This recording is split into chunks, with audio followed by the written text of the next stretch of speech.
Hey guys, and welcome back to my channel. If you're new, my name's Ailey, thanks for watching. Today's video is going to be a sort of review video on the brand The Ordinary, specifically their skincare, and this is one of the products here, and it's the Abnormal Beauty Company. So I'm not wearing any makeup today because obviously I'm talking about my skin, and I want you to see what my skin looks like without makeup on, because what's the point in making a video about skincare and how the skincare that you're using has affected your skin if you've got it covered up with makeup. So don't mind my lack of eyebrows and my kind of uneven skin, if that's what you could say. If you watch a lot of YouTube, you've probably seen a lot of people do their kind of thoughts on this brand, because skincare is expensive, and if you want stuff that's decent, you really do have to pay quite a lot of money for it. But this brand has kind of brought things back to basics, and they don't kind of sell fancy creams and things like that with loads of different ingredients in it. They stick to focusing on the main active ingredient, and they give you lots of different ones that you can use together. But the only thing is, if you don't know what you're looking for, it can be kind of confusing. You have to look into it quite a lot. You can't just go, oh, a cream, this is what it does, that's fine. You've got to look and see that they don't conflict with one another and stuff like that, but I'll go through all that anyway.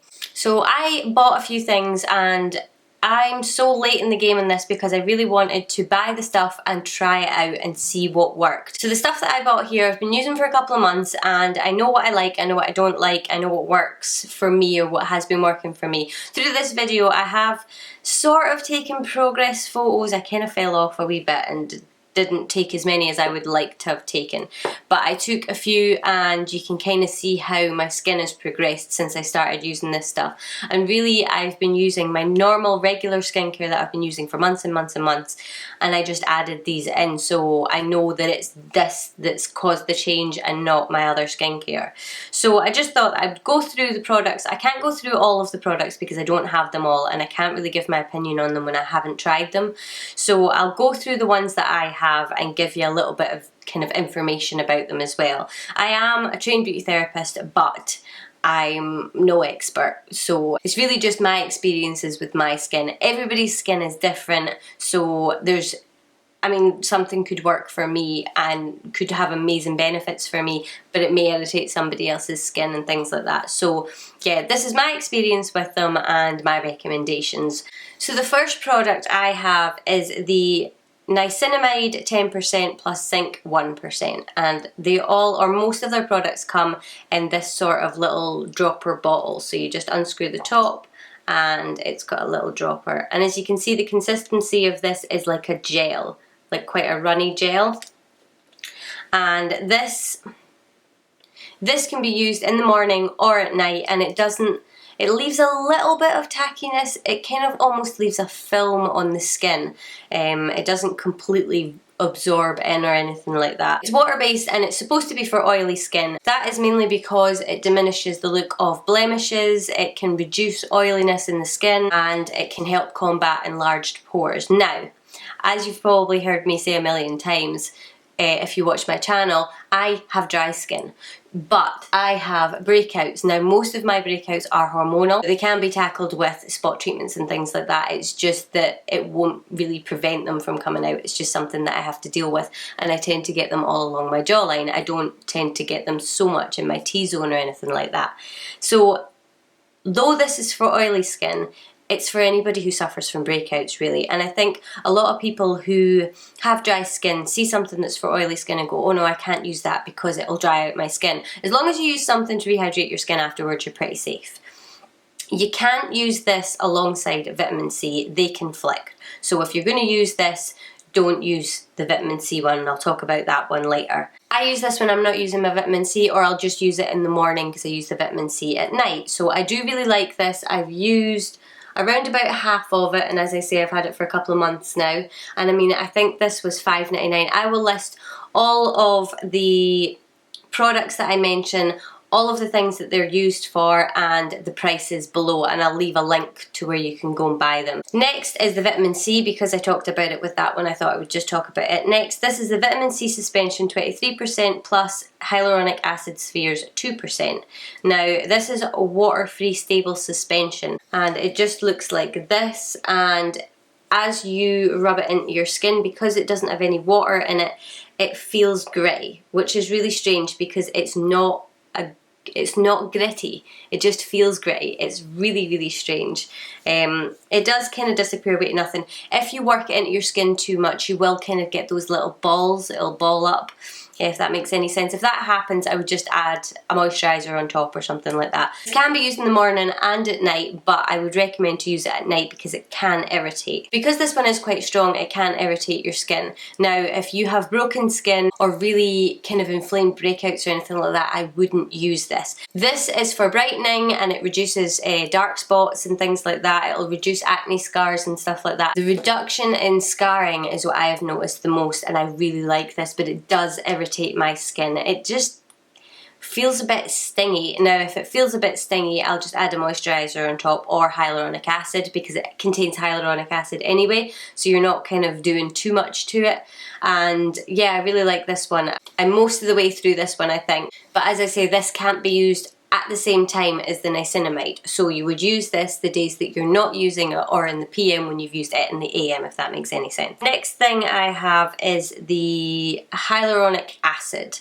This is hyaluronic acid 2%, and it's got B5 in it as well. So you can use this in the morning or at night. You'll know from your kind of expensive skincare and stuff like that, for good creams, they all contain hyaluronic acid. Powders are containing it now. I have the By Terry Hyaluronic Hydra Powder, which I absolutely love. It's great for dry skin, and you can use this at any time. It hydrates, it can hold up to 1,000 times its weight in water, so it actually draws water. So if you put it on your skin, it will actually draw water so that it will really hydrate the skin. I use this when I've put the vitamin C cream on and I find it's a little bit too irritating. I'll just add some of this. You can probably see, don't mind the bottle, I think it's covered in fake tan, but you can probably see I've used about 2/3 of this now. But I'll just add a couple of drops, and it is the same consistency as the niacinamide. It's just a really kind of gloopy gel. It doesn't leave a tackiness to the skin. It leaves a sort of, almost like a film. It feels like a film, almost feels like some sort of primer. But yeah, this one can be used, and if I have like a really dry area or anything like that, I've got a bit of dryness around here just now, then this can be added on, and it just does a great job of hydrating the skin. And this is vegan as well. The next thing that I use, and it's in the same bottle again, but it's one of these brown bottles to protect it from the sunlight, is the Advanced Retinoid 2%, and this is a stable emulsion of next generation forms of retinoid. It contains 2 advanced retinoids. You should use this in the PM. You won't be able to see through the bottle, but I am very nearly finished this, so I do need another bottle. This is a retinoid, so it's retinol, but it's not retin-A. Now, you can get prescription retinols from your dermatologist or from your doctor, but this is the same thing, it's just a lot weaker. It's almost like the skincare we use over the counter and the skincare that a dermatologist would use, or the skincare that a beauty therapist would use. They're just stronger because you have to know what you're doing to use that sort of stuff. So this is really good, but I would say that it would take about 3 months to kick in. So I haven't noticed a massive difference from this, but I have noticed my skin overall is different, and I am using most of these products pretty much every day. So this one I'll use if I don't feel the need to use my vitamin C cream that night and I'm not using the niacinamide. Not that I think that I'll have to look that up, but I don't think they conflict anyway. So this promotes cell turnover and it helps combat wrinkles. Now, I don't have many wrinkles, but I do want to kind of prevent. I don't have crow's feet or anything like that yet. I just want to prevent them. Prevention is better than cure.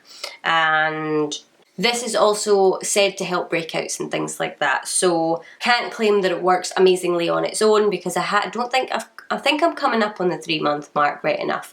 But as a whole, especially with all the other products I'm using, I am finding it to be working, and obviously I do need to get another bottle of this.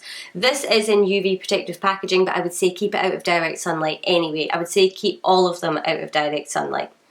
It's sort of a milky consistency for this one, and it's just a really, really liquidy cream. With this, I would stay away from AHAs like glycolic acid. I know that The Ordinary do a really good big bottle of glycolic acid, which I do plan on getting, but obviously if you're going to use that, do not use this with it. Same with BHAs like salicylic acid, because if you're using this for breakouts, salicylic acid is another one that's good for breakouts, but if you're going to use this, don't use that. And that's because they all have exfoliating properties. Now, if you think about it, if you exfoliate your skin, you don't want to use something else that's going to exfoliate your skin, and then something else that's going to exfoliate your skin, because you're just going to cause damage. You're going to cause too much irritation. It's going to be too much for your skin. So if you're going to use AHAs like the glycolic acid, don't use this. If you're going to use BHA products like salicylic acid, or products that contain salicylic acid, so like if your moisturiser contains salicylic acid, try and avoid this, or use a moisturiser that doesn't contain it. And similarly with the vitamin C,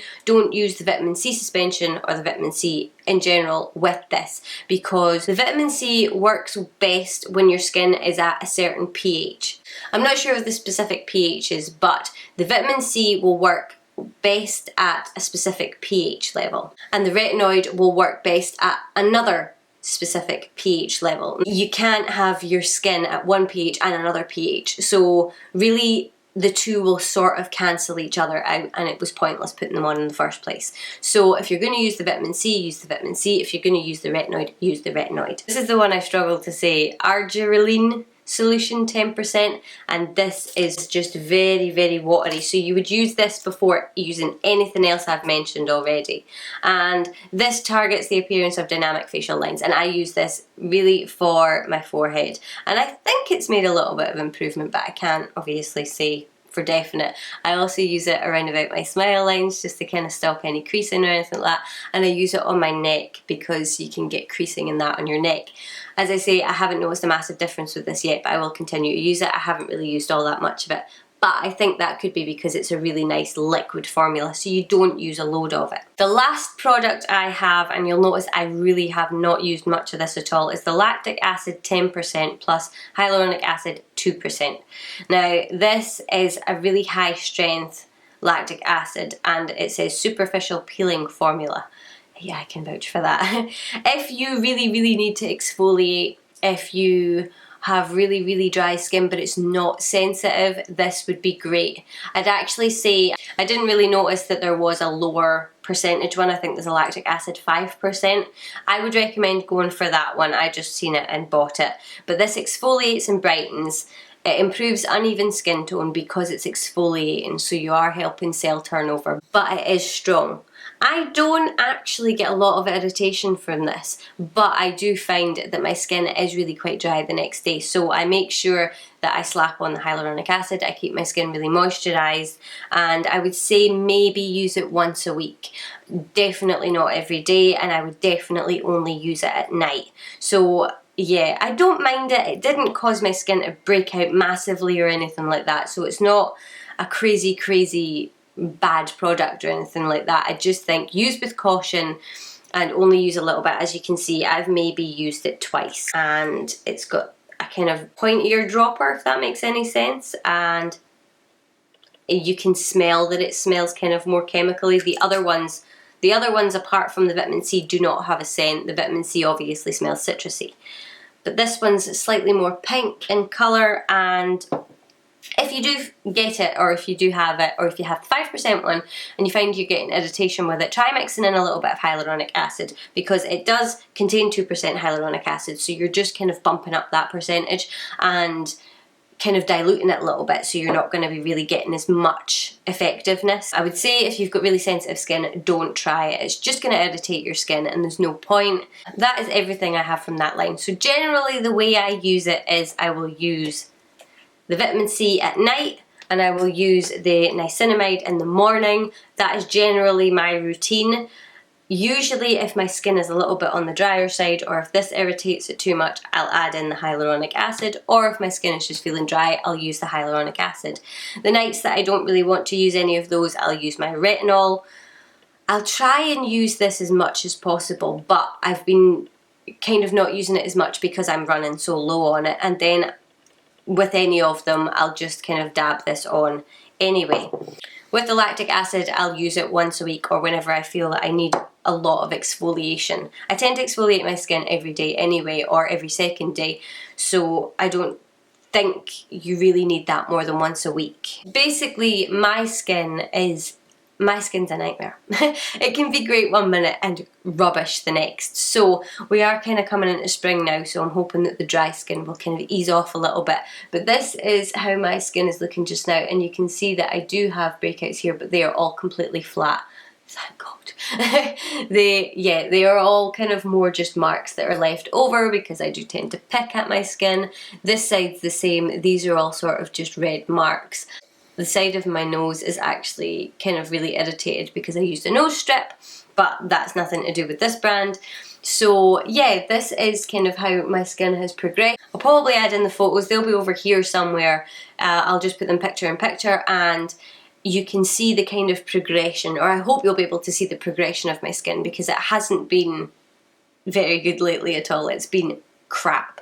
So yeah, I really hope that this video was a wee bit helpful. If you have any questions or recommendations from this brand, if you've bought from them before, or if you're using any of their products, how are you getting on with them? But if you have any questions, then just leave them in the comments below and I'll do my best to help. So yeah, share your thoughts down below. I would love to hear from you, and I really hope this video was helpful. If you enjoyed it, I would love it if you would give me a thumbs up and subscribe so that you don't miss out on any of my other videos. I post every Wednesday and Friday, and although this video is late, I'm sorry. I don't know if I'll get it up tonight, which is Friday, or if I'll get it up on Saturday, but it will definitely be up before the end of the week. So yeah, so thank you so much for watching, and hopefully I will see you guys soon. Bye!